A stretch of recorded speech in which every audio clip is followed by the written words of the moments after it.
Am I live? I think I'm live. So we'll get started, and hopefully I can run through this, and then we can get first in line for lunch. Yeah.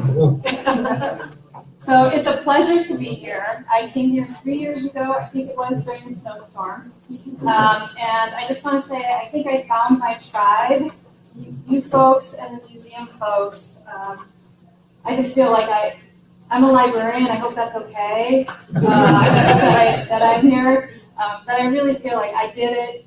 I did what you're doing. I work in a library, so the patrons that are frustrated with things, I feel like I just get what you do. So it's a pleasure to be here.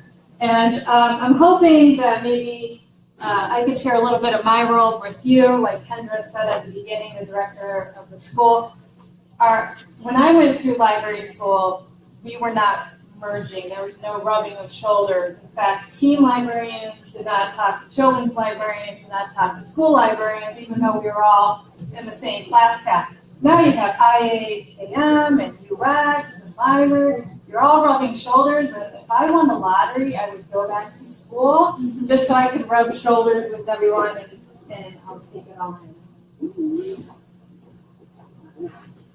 Okay, so my name is Jennifer Stencel, and this is where I work. I work in a branch of Athens Summit County Public Library, it's the Richfield branch. We look like a barn. This is us a couple weeks ago, obviously before the 70-degree weather. So that's where I'm coming from. I changed my title because librarian sounds so archaic in 1800s, so I'm an information searching as a service person, ISAAS. I just wanted to change it up a bit. And you can find us socially on Twitter, Instagram, and Pinterest. All right, so the agenda for today is I'm going to show you some books that apply to the theme of this year, IA for Good. I'm really hoping by the end of it that you'll go back to wherever you're from and you'll want to start a book discussion with your employees, and that's my goal. It's an ambitious one. I'm going to demonstrate some really, really, really expensive magazines that the library has. And so don't spend your money getting these magazines. I'll show you the costs of some of these beautiful magazines. What we found at the Richfield Library is that we have designers from Cisco, Westfield, Charles Schwab. They come in and they borrow these and they pass them around the floor and then they return them to us. The average cost for a lot of these magazines are $128. Just throwing that out there. Let us buy these for you and you can share them. I'm also going to share with you a pop-up library concept. I put one up where we're going to eat. You can see it takes up all of 6 feet. It's a carpet from Walmart. So you can prototype cheap. I love that word, prototype. I use it all the time. Thanks to you guys, I learned about it. And I'm going to demonstrate some webinars that I followed. So if you like what you're seeing today, you can tweet. And I put up some hashtags in Richfield Branch and where we're coming from. So why am I here mixing with you all? Because I geek the IA/UX world, and this sentence just put me in my place. That our competitors, that's our libraries, competitors of Amazon, Apple, and Google, have done a better job with the UX because they use those 3 E's. You're probably very familiar. They're new to me: the easy, the elegant, and engaging. And they are obsessive over the user experience. I know, unfortunately, libraries are trying, but we are not there. It's a new concept for us. Because for years and centuries, we just come to us and use it, and we don't have to do anything. Well, now times have changed. And as we said at breakfast this morning, morph or die. So, and these are, again, all in my opinion. This is the sentence that was the stake in my heart, and it got me to wake up. That the libraries have failed, basically, at their job who failed to organize the internet. We should have been there organizing the internet when it was launching and being accepted in every household, and we were not. Instead, Google, poor Alta Vista, and Yahoo did it, and we still haven't done it. We're playing catch up, but we still haven't done it, and that's why I love information architecture. So this slide isn't being projected hopefully anywhere, but you know what? Before I use my computer, Sierra, I go to Amazon and I go to Google before I use our databases. It's faster, easier, the keywords are more forgiving. Am I ashamed? No, I gotta get it done. I gotta get it done. So I'm going outside before I use my internal stuff. But let's have fun. Let's build a library collection for you. And I was inspired by Zappos. We all use Zappos. They have a wonderful experience for users. But one of the things that I discovered is that Tony set up a book lending library in the office in Las Vegas. This was the first picture that I saw. And as you can see, he offers multiple copies. They're free for the taking. And then I saw this picture up in the top. It became this placemaking moment in the office where they have learning lectures and book discussions. I'm going to shove that down your throat. I really hope at the end you start one. And it's a gathering place for employees, and it's the modern water cooler. It's the librarian's water cooler. That's what I'm going to call it. Because everyone's talking and they're opening up books and they're discussing and they're sharing what they know, and you're decompressing, but you're also absorbing. So I'm hoping that you can start a pop-up library at your workplace. But obviously they got really fancy, and that's more gorgeous than what I work with. But if you can get there, all the more power to you. But we're just going to focus on a pop-up library later in the presentation. So if you want to start a pop-up library, these are your top 3 to start with. Tragic design, pixels in place, and technically wrong. I have all these, by the way, in my pop-up library if you want to browse them at the end. So these are the chapter headings for tragic design. And I'll give 2 examples. The first one in Design Can Kill talks about there was a radiation machine called the Therac 6 and the Therac 20. And its user interface keyboard looked like DOS. I know someone here loves DOS, but it looked like DOS. It was very hard to navigate. And what you did is the technician went too far down. So he used his arrow keys to try to go up and down, only nothing was happening. He didn't see anything. He's like, all right, I'll just leave it. And we're going to proceed with the radiology treatment. Hit start. The patient flies. It's like an MRI machine. Flies out of the machine. He's like, oh my gosh, I'm burned, or something, something wrong with my arm, and he goes flying out of the room. What they found out later was when he was pressing the arrow keys, he was changing the radiation level, and instead of giving him 200 RADs, he gave him 17,000 RADs. Burned them. So that was obviously tragic design. Why was this interface so hard? Medical profession is already tough enough. We made this interface almost incredibly harmful to use. All right, and you'll say the patient did die. Another one is a saddened chapter. I don't know if I was delighted by this. It's you have to kind of watch how we delight. Facebook every year gives you a year in review, right? It has balloons and you have pictures that pop up, or maybe it's 3 years. I always enjoy them because I can see pictures of my kids that I forget about. Well, one person lost his daughter to cancer that year. I can't say you couldn't kind of, but moved on, and one day at work, it was on Facebook, and it said, this is your year in review. Pictures of his daughter. Birthdays, balloons were going on. He's like I'm sitting at work and I'm watching pictures of my daughter go by. How do you function? So that's a sign that it's sad because you can't opt. At the time, you can't opt out. You could not opt out of this. He wanted to opt out because he wanted this to pop up. So I find it hard because I love these serendipitous experiences, but sometimes you just have to think,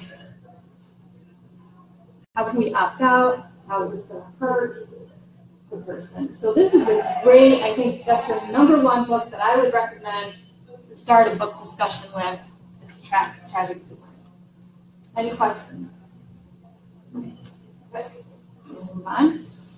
This one is just off the chart. I'm going to end up buying it because I was tempted so many times to pull out a highlighter and mark all over it. Can't. It's an interlibrary loan book. We paid money to get it here for me. The library will do that, by the way. We are connected to Search Ohio and OhioLink, and we can also ILL. So we go into WorldCat, if you're familiar, and we send out requests, and we can get books from pretty much anywhere. I've never been denied a book, and they'll send it to me for free. It's great service. So Pixels in Place, it's talking about how our users are having a hard time with this meshing of virtual and the physical world. They want the virtual world to behave like the physical world. They want the physical world to behave like the virtual world. What is that doing to the user experience? Absolutely fascinating read. It's all about contextual experience, being in the moment. What do they expect when they're in a museum? How do they want that experience to feel like? What are they anticipating?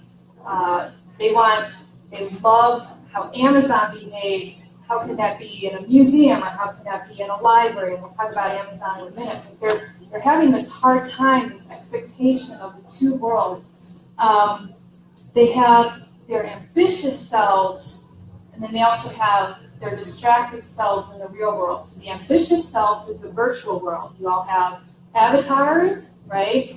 We read magazines like Better Homes and Gardens, Fortune 500, Wink, Vogue. You know, that's their ambitious self. And then in the real world, when I'm using my device and I'm trying to get something ordered for Amazon because my daughter needs a book, and I'm in a carpool line and I need to order dinner, and what are my distractions in the physical world? She talks a lot about that. It's very interesting how when you're designing your experience, wherever that may be, putting yourself in the place of the distracted user. And how can you undistract? For example, Amazon is perfect with that, right? The one-click ordering, done, 30 seconds or less, right? They're fabulous with that. And then she talks about the ethical burden of us harnessing too much data. What are we doing with this data? Do we need all this data? And why do you need it? And then she brought up this interesting one of what Uber does with data, and I think they have stopped. And I didn't know they did this, but Uber got caught. Let's say they're on your device and they're tracking your data. They somehow knew your battery life.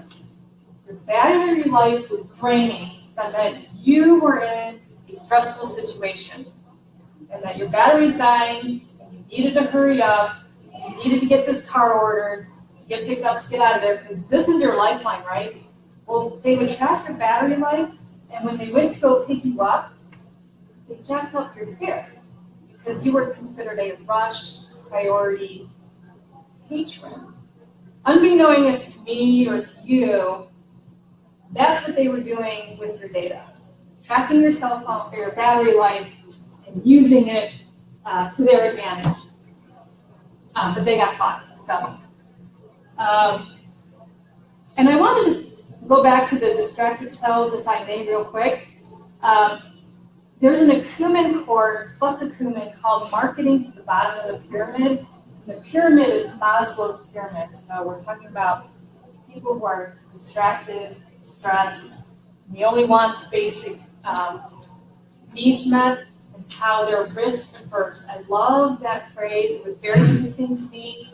And how when they're looking at your site, just put yourself in their toxic, stressful situation and they're risk averse. So they better feel very secure and comfortable buying from you, and how you should communicate your value to them so you lessen those anxiety, risk averse situations.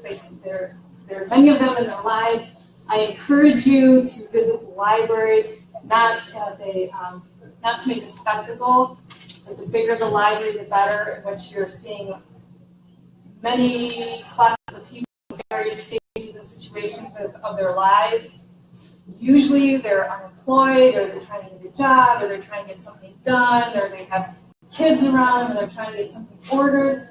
They're very distracted, and I think it's good for you to see where your users, what it looks like in their daily life. Does that make sense? Not to make it like a spectacle or whatnot, but it's very interesting when I look out across the library floor. Someone's trying to put in a resume, and last time he did it was 20 years ago when he could send it by paper, and now he needs it scanned or emailed. And how do I use Word? How do I use Google Docs? I don't have an email. It's been 20 years. I just want to get this sent. What do you mean I have to go through this resume process of clicking buttons? Can't I just mail it? I mean, these are the stressors in their life. So it's very interesting. Too much. So any questions on pixels in place? Good one. All right. Technically wrong. Her first chapter was very interesting. It's called Welcome to the Machine, and how Siri is designed to be sassy, funny, until your user is in a situation where it's not sassy and funny. So there was this incident that happened. A girl was raped. She didn't know what to do, so she's used to asking her phone for information. Siri, I've just been raped. What do I do? And she says, well, we're not expected to know the answers to everything, are we? Or whatever Siri says. She goes, no, what do I do? I've been raped. She goes, that's not my problem. That's Siri. Siri doesn't know, right? Siri doesn't know that it was a serious situation. She is used to giving sass. So we have to be careful how we design some of our situations. She just brought that up. I did not, I never thought about that. I always like the Cookie Monster incident. I always look up the funny things with Siri. What happens if your user's in a serious situation? And the second one that's pretty big right now, normal is narrow in the select one box, especially with the plural generation, which is millennials, and the new generation, which is Gen Z. Everything in their life is plural families, more than one mom and dad, mixed families, mixed races, mixed religion. Everything is plural now. Don't just click one. It's not Mr. or Mrs. There's binary, there's non-binary. What pronoun would you like to be addressed? These are things coming down the line if they're not already here. These have to do with your forms and whatnot. How do you gather that data and be careful how you're using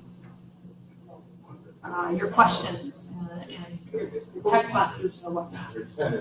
She says, focus on clarity over cleverness. We don't know what our readers are going through or our users are going through. And I thought that was a very powerful statement. I like the cute until it's not, until the situation is not cute. All right, so top 6. So if you have more money and you want to keep going, Amazon and the Internet of Things, it might seem like an awkward choice, but users are using Amazon, they love Amazon. Why is Amazon so good? So I'm doing research on Amazon, and as you know, they're obsessive over the customer experience, and they're constantly reinventing it, they're constantly making it better. They're the golden child, right? Everything that they do is just amazing. They're improving operational effectiveness. How are they doing that in their company? But they just obsess over the customer service. This is a fabulous book. I'm thinking of things of how I should make our delivery system better, because the users are coming in and they want to know if they ordered a book from another library system and it's coming in. We have no ability to track it. They want to track. Why are we tracking this book for them? Why can't they use shipping and Target track where it is? It's in Fort Worth, Dallas. Now it's on a plane to Detroit. Now, they want to know where things are coming from. But anyway, I like to look at what top businesses are doing. This is a business book, and read how they're doing it. So it's not necessarily a UX/IA book, but they're the golden child of great customer service. So I think it's good that you kind of chase the breadcrumb, and that's where this leads to a great business book on how they're doing that so well for the user. They're relentless, and I love this. In God we trust. They have a big plaque on the wall. All others must bring data. And this is just a fun exercise. Once you've gathered all this research and you've done all this reading, mapping experiences, it has every possible map that you could do. What I really like is figuring out the pain points and the moments of truth. Moments of truth are that number one theme that keeps coming up when you do a journey map, and it usually is the bounce where they start to leave you. Like the moment of truth is, are they going to stick with you through all of this, or are they going to jump? So, and then there's the jobs to be done. Is really figuring out what is it that users want to get done. That's the value to them. Everything that they come in to do, it's a job. They want to get something accomplished. Ordering socks, ordering diapers, researching the tax form. It's a job that needs to be done. So what we are doing at work is we're going to start this, and it's going to be ugly because we're here and I know where we need to be. But we're going to do a future of work map. It's the jobs to be done with all the trends and the data of what users want and need from a library. So we are here, and I know I need to figure out what are we missing and how can we get there. For example, there's a report from the Aspen Institute. Users need from the library job skills, accreditation, and information to better their life. Well, we're here for like fun and fiction, but how can I provide services for the users that need these hardcore, services, hardcore things in their life? So I hope that makes sense, but it's like here we are, and this is what our users need to be now. This is the new reality for them. How do we get there? What do we need to provide?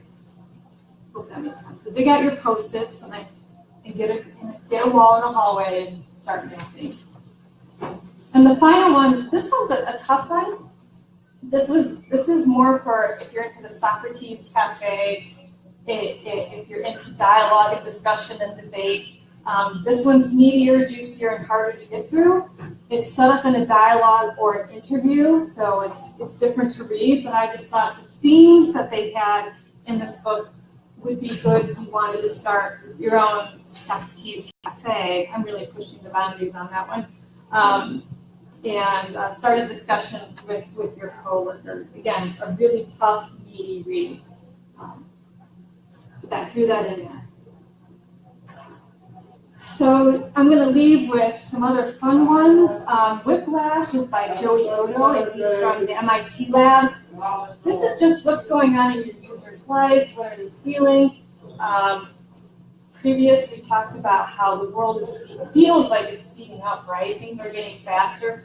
This is what people feel like. It just feels like a whiplash. Like they just cannot keep up, with things happening in their life. So this is a great book if you just want to put yourself in what the users are experiencing. But it is a business book, but just to experience, this is how they're feeling, this is what they're dealing with.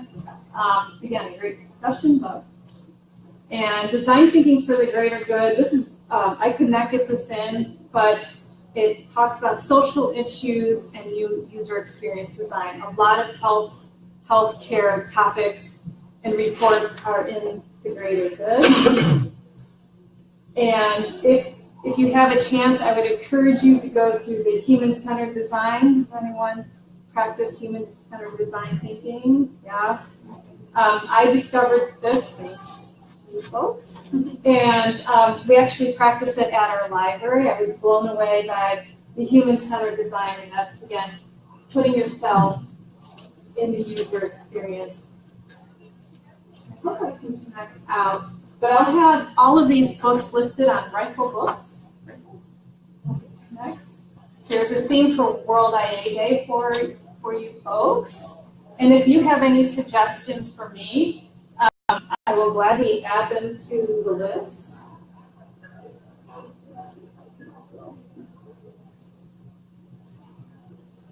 Automating inequality is a good one. Algorithms of oppression. Knowing about the fourth industrial revolution. Everybody Lies is great about using your data and manipulating it. So if you want to keep going, and then I have the oldies and goodies in here, like Don't Make Me Think,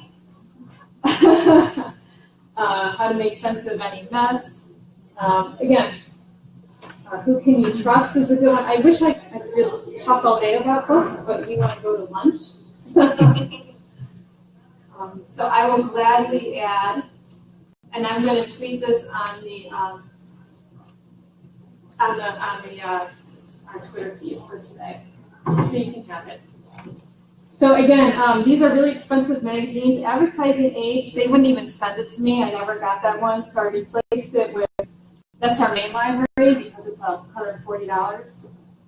I had to go down there and pick it up, and I just couldn't get down there. So I replaced it with Computer Art. This is $136. Are you saying per magazine or per annual subscription? Subscription. I'm sorry, per subscription. I'm sorry. So this one's for you. And these are the ones that get checked out and passed around. Again, look at the prices. So $140 a year, Web Designer.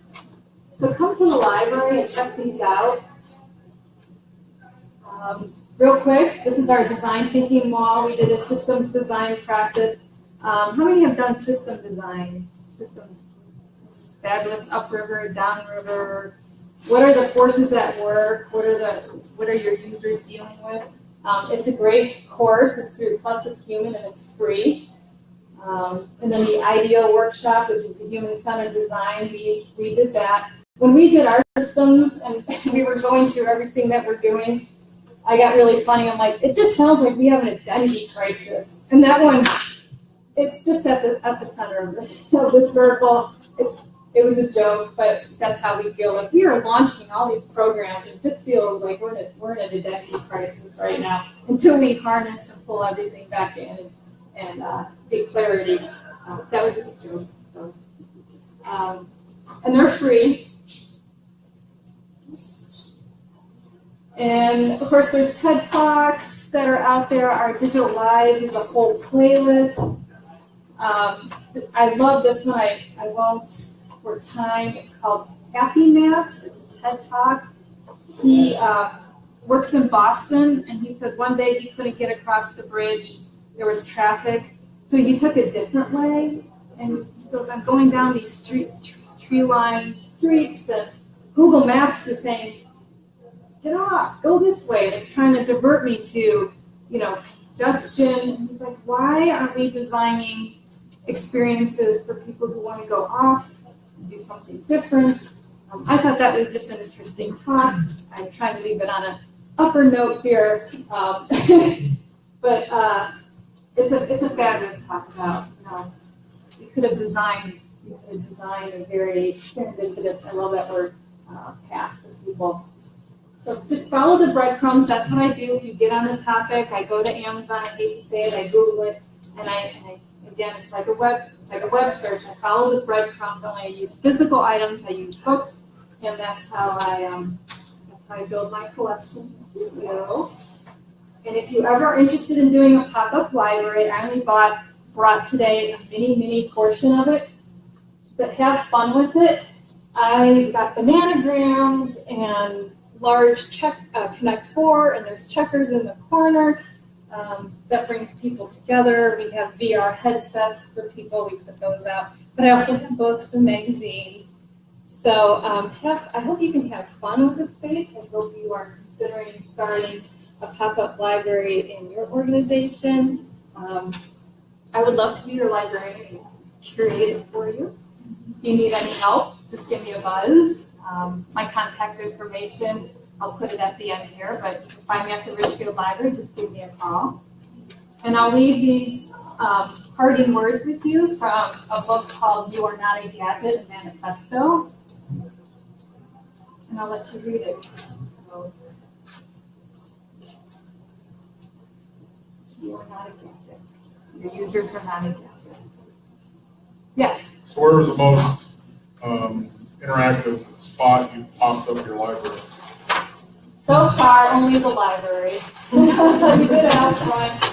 I have National Interstate who wants us to come out in the summer. We launched it really late. We launched it in September. And they want us, and the mayor wants me to come out and do a health pop-up library and put it on the front lawn of City Hall. So, we'll do the summer. Good deal. If you would like me to come, I'll come. Yeah.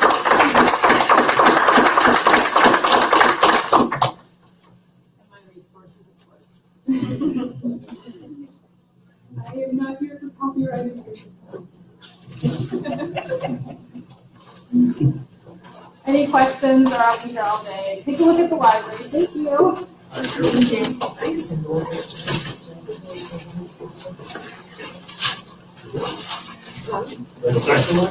Yeah, I would bring it in.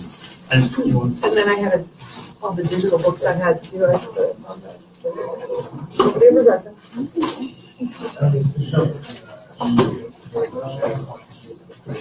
So I got about 3 or 4 shots of you Oh. that I posted on Oh, the event site for the organization. So all right. use that library. Yeah, With everything else. I played a few of the animal I books. do. I won like the library last year of digital books. Like it was like $300 for the books. Oh, was it like the O'Reilly one? Yeah. Yeah, that wasn't- I know. Yeah. I lost my whole case. Oh. SVG, keep guy. Don't use it. Yeah.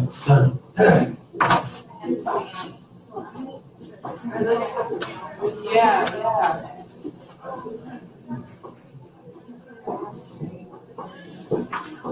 I don't know, gosh, I don't even know where it is. How can I send it to you, or? I'm actually at Huron Public Library, so I was very excited to come hear another Oh my librarian. gosh, you're all the way up from here? Yeah, well, we live in North Homestead, but I work in Huron, and I just finished my MLS this Okay. year, and I did a couple UX classes, so it's kind of like I want to kind of like stay kind of foot in the UX community. But I mean, we're talking about redesigning our website this year, so you know, I thought this would be helpful. But the pop-up library, fascinating to me, just as an outreach Yeah. kind of thing. Seen it at a lot of farmers markets. Oh, you have seen him there? Yeah. Oh, good. Yeah, he has. My director has a bicycle he can take places. That's my prototype. But I'm fascinated with your process that you have at the library. I'd love to come just see Oh, it. the design wall. Yeah, Sure. yeah. Yeah. I love it. More posts, we invest in posts. Just, I mean, because I love my library, but we have, you know, a couple of people that are 26, 29 years in the mantra. This is how we've always done it. And I'm coming in going, but you can't continue to always do it I that started way. the card catalog last year. So. No, we're beyond that. But I'm, you know, Because when the power goes out, you're like, use the cart catalog. yeah. You're just Oh, telling yeah, me. that did happen recently. Yeah. And I had to operate on, wait, I think it's right over here. It's not a huge library. Oh, here it is. So, but yeah, I mean, I'd love to communicate more, Oh, that's- like yeah. email or I can phone do that, I or can do that. popping in. Email you, yeah. Okay. Like thinking process. I'm trying to think what else. Yeah, I was talking with Ed about that. I was in a situation where you have folks who think that they're going to return the funding. And just wait, it will come back. And like, not coming back. We have to show value. We have to do all of these things that they're asking for. That was that job mapping. They're asking for all this. Here we are. How can we get? I wrote that about the Aspen report, wasn't it? Yeah, Aspen report. Yeah, on libraries. Yeah. That's. So you're from the library as well? Nope. Oh, It's a massage I'm a massage therapist. therapist. Different field altogether.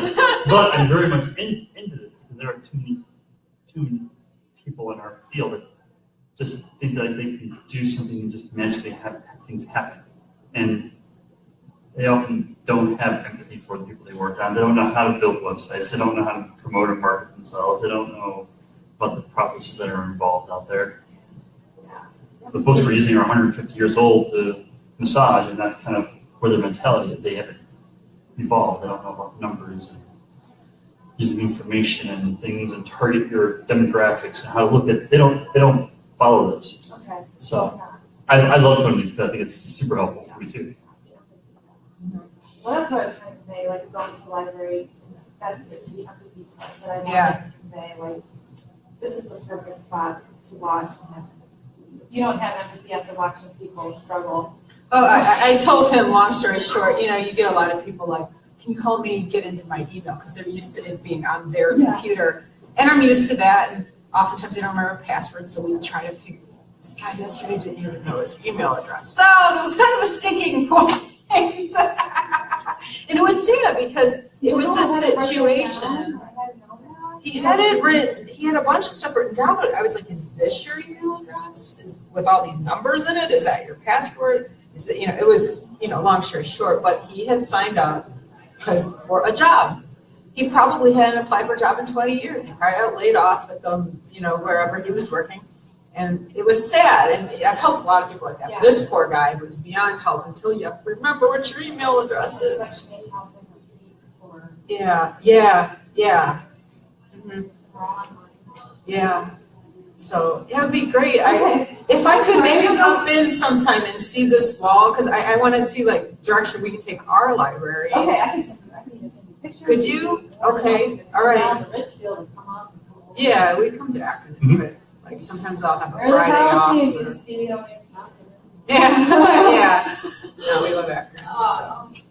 Excellent. Thank So you. Wendy, it was a pleasure meeting you. Yeah, nice to Nice meeting meet you. you. You too, thank you. I had actually heard Oh, I'm sorry. I was totally maybe. Oh, okay, I'm sorry. No. Yeah. I actually finished up in August with my master's. Yeah, and then I ACM program. But when I was working on the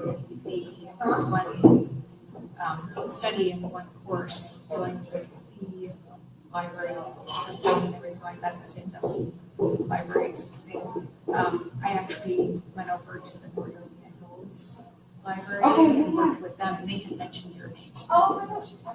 Yes, Patrick had mentioned you specifically because he had said that you do a lot of the environmental work down there in Richfield, and that is your original background. So, Yeah. And I had worked actually originally in museums and exhibit design. So, I love, okay. yeah, I originally studied art background. And then until I got laid off, and I was working as doing exhibit design and installation and everything like that. So, and it's good. Primarily exhibit, not exhibit, environmental, specifically for libraries, and I wasn't even aware that there is such a thing. So, It's a nature thing, so it gives back, I don't know, get kids back into nature, but it's also to us. Do you need this? I'm just, bring stuff up. It's a little, it's fun. Where's the projection table? So you gotta plug in, you gotta follow the steps. So you plug it in. You know what? There was a thing with the Mac. I'm not sure how someone else worked with the Mac. Someone had a Mac. I don't know how. Want me to get carried? Oh, was it Jay? I think Jay had a Mac and then couldn't connect it. So, because Todd had a PC, the first one. They don't have a backup, because they have a thing that says VGA right here. I don't know. All I know is that Jay couldn't get his PowerPoint up, so he spoke everything. Todd actually had to do it.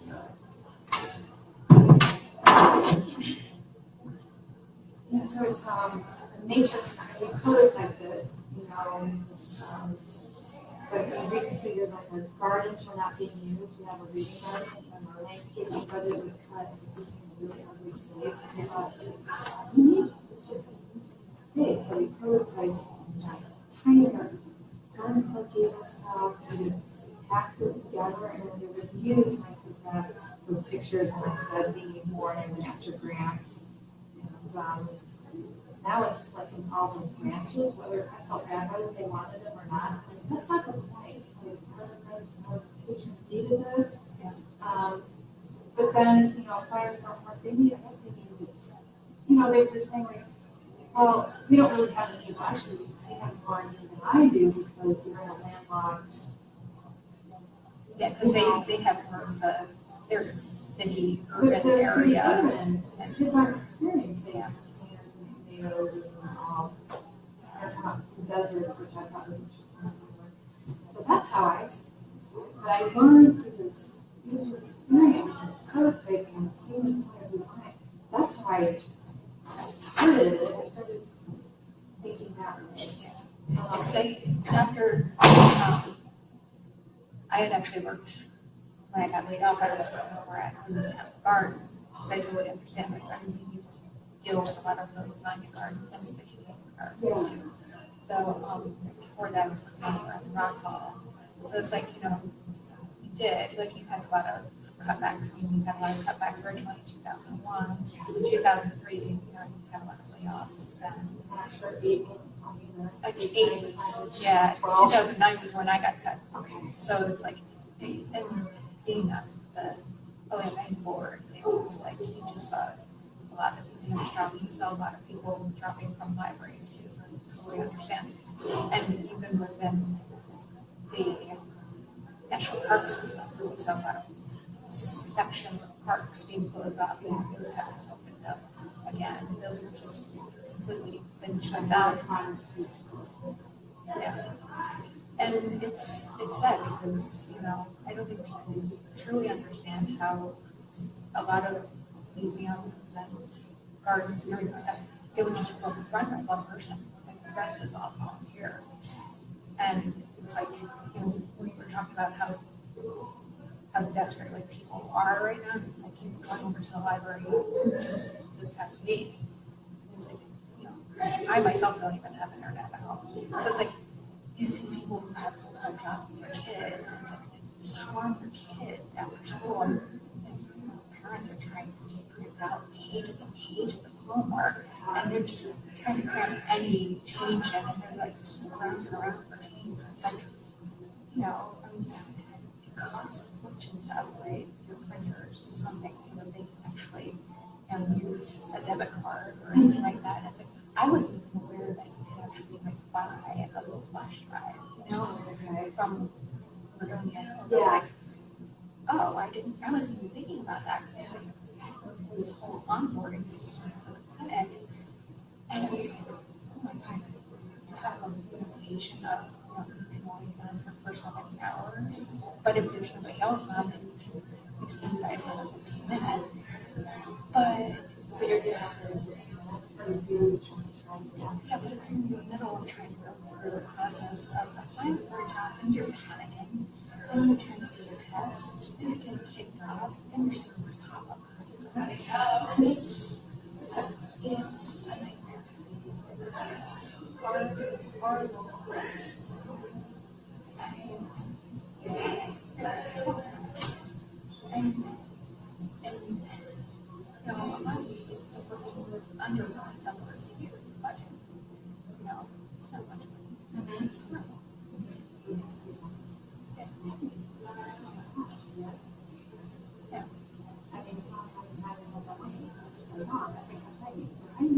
that you're saying you have the money, guess what? Now we have money. So they don't want to hear it. Exactly. I have the money. Don't tell me that. Yes. They cut something or do something or have something or pack it together. And you have to, Yeah. so you have to do what you have to do. I mean, and it's like, tomorrow you do book sale for a month. You know, and it's, things. So, coming from like, yeah, this is not fun. And then we hear things like, oh yeah, bonus. Bonuses don't exist in the nonprofit world. No. Come to the nonprofit world, see what it's truly like. 7 days. What that did to my retirement. I have no But retirement. job. I have $116 in my savings account. If you can make, $18,000